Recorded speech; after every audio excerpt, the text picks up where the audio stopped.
قال يا نوح إنه ليس من أهلك إنه عمل غير صالح فلا تسألني ما ليس لك به علم إني أعظك أن تكون من الجاهلين۔ اللہ نے فرمایا اے نوح یقین جانو وہ تمہارے گھر والوں میں سے نہیں ہے، وہ تو ناپاک عمل کا پلندہ ہے، لہٰذا مجھ سے ایسی چیز نہ مانگو جس کی تمہیں خبر نہیں، میں تمہیں نصیحت کرتا ہوں کہ تم نادانوں میں شامل نہ ہو۔ قال رب إني أعوذ بك أن أسألك ما ليس لي به علم وإلا تغفر لي وترحمني أكن من الخاسرين۔ نوح نے کہا میرے پروردگار میں آپ کی پناہ مانگتا ہوں اس بات سے کہ آئندہ آپ سے وہ چیز مانگوں جس کا مجھے علم نہیں،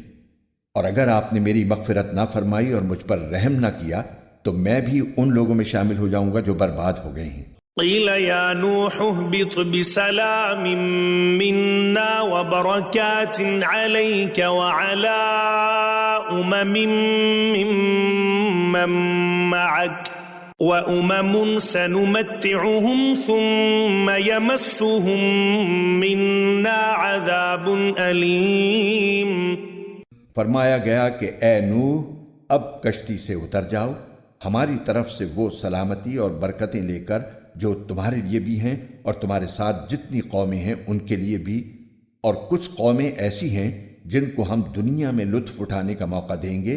پھر ان کو ہماری طرف سے ایک دردناک عذاب آ پکڑے گا۔ تلك من انباء الغیب نوحیها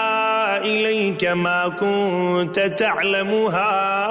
انت ولا قومك من قبل هذا فاصبر ان العاقبۃ للمتقین۔ اے پیغمبر